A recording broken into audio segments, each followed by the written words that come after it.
Alright, what we're going to be going over today is how to take apart and put back together a Glock. What I got here is a Glock 17. It's a 9mm full-size pistol. It's a Gen 5. Now, you may find some differences. Well, there are some differences between the different generations of Glock, the Gen 5s, Gen 4, Gen 3, and all the rest of them. Now, the different calibers won't make a difference. So if this is 9mm, 40 cal, 45, that's all the same. It's just the different generations. That'll be a few differences here and there. One of them being this one has an ambidextrous slide release, which the other one, or slide lock, whatever you call it. The other ones just have it on the right hand side for right hand shooters, which would be over here. Now, just to touch on why you may take it apart, one could be cleaning. One could be replacing a broken part. Another reason would just be upgrading the pistol to put aftermarket parts in it. Now, first thing you always want to do when taking it apart, drop your mag, make sure it's empty. And I double check my safety no matter what, make sure everything is safe and clear. I don't want anything bad to happen. So take that out, visually inspect the chamber, rack it, put the mag back in it, empty mag, make sure the slide locks to the rear, look again. Drop the mag, close it, safe direction, pull the trigger. Now to take it apart you need to pull the trigger anyway, so that's your last step of safety and your first step of disassembly.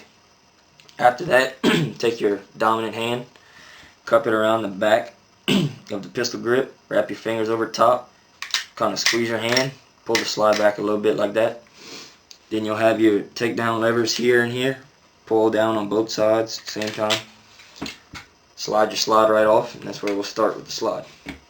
So you take out your recoil spring first and keep them all in order.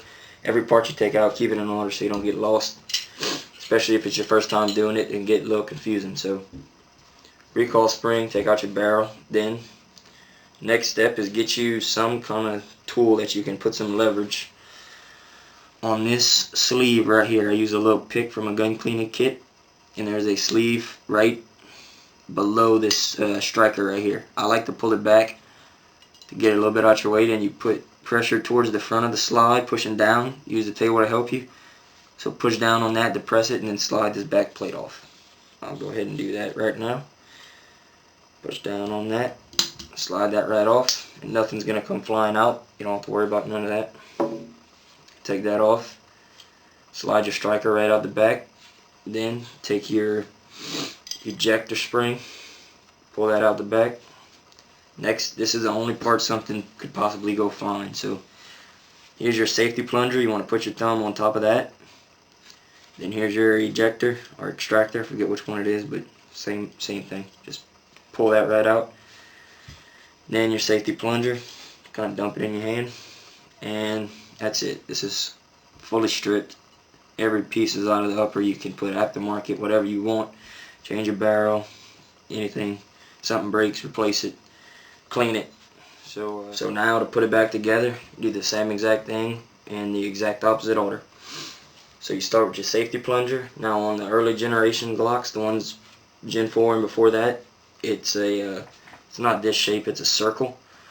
So I'm not exactly sure if it can go backwards, but that's something you want to watch. On the Gen 5s, it can only go in one way, so you do not have to worry about it going in backwards. It'll only fit one way. So you start putting that piece back in first. That's your safety plunger. Then after your safety plunger, you will move on to your ejector or extractor. You put the little lip towards the front. Slide that piece in. Then you come take your ejector spring, slide it in the back with the plastic part facing you. Slide your striker back in. And it is a good idea to lube, but whatever you need to lube while you have it all apart. Then you push down on this plastic sleeve. I do it with my finger to get this back plate started. Push on that. This piece should slide right in. Then I'll take my leverage tool, push on this little black plastic back to this ejector spring. So you push down on that so that you can slide that back plate past it, and it should snap into place. Then you'll drop your barrel back in and put your recoil spring. Now to disassemble your frame, it's real simple. It's just 2 pins and essentially 3 parts.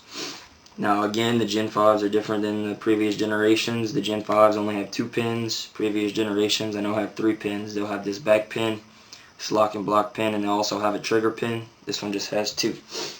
So the way I do it is I start with this big lock and block pin in the front. It's the bigger of the 2. Push that right out. Come on the back side. Pull that out. Now when you take this back pin out, I like to push down on the trigger group. It makes it, take some tension off of it, slides out a little bit easier. Push it as far as I can with my punch.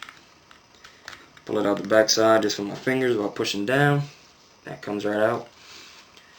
Then to get this lock and block out, they can be snug, especially if it's your first time doing it. So I'll take the back of my punch, rest it on the frame, and take the very front end, come in at an angle, get it under that lip right there, and just pry up. It should pop right out. Take that out. Then next you take your slide lock. It should lift right out. It'll come off my trigger. There we go. Then the last thing is you just take your finger and pull up on this ejector on the back of the trigger, and that comes right out all as one group. Now this you can take apart. Really no need to do it unless you're changing parts or upgrading, but it does come apart further if you need.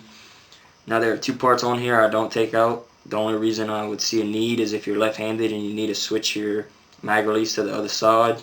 If so, there's a little metal pin in there. You slide it to the side, slides right out, flip it around, put it back in, and your takedown lever. I don't ever see a need for taking that out, but I just keep that in there for me. Now to put it back together, you just slide your trigger group back in. Make sure your trigger goes through your bottom of your frame into the trigger guard. Push it down. Take your slide lock, slide that right in. Lock and block slides right over top of all that. Push that down. Make sure it's pushed down all the way. Kind of look through your frame, make sure all those holes align. I start with this back pin, so I'll push down on the back of the trigger, slide that back in. Just get it flush on both sides of my finger. That piece is good. Come back to the front. Make sure all my holes are aligned. Sometimes I pull down on the trigger a little bit. Push that pin in on my finger. And I'll take my punch. Make sure it's even, flushing on both sides. And so that's back together. Then you just take your slide, put it back on, rack it. Make sure your takedown lever goes back up to the top. And then you what I like to do is a little function test after I have the gun back together, make sure everything's working properly. So for my function test, what I like to do, first thing I do is just, once it's back together, just rack it a couple times, make sure everything slides good and works right. So that's good. Then I'll point it again in a safe direction, pull the trigger, hold it depressed fully, and then rack the slide again. Now let off the trigger and listen for the reset. Clicks good. Pull the trigger again. Did good. Rack it one more time. Reset was good. Then I'll put an empty mag in it. Rack it and make sure the slide locks to the rear. Take the mag out. Make sure the slide lock's working. That's good. And yep, that's how you disassemble and reassemble a Gen 5 Glock of basically any caliber you need.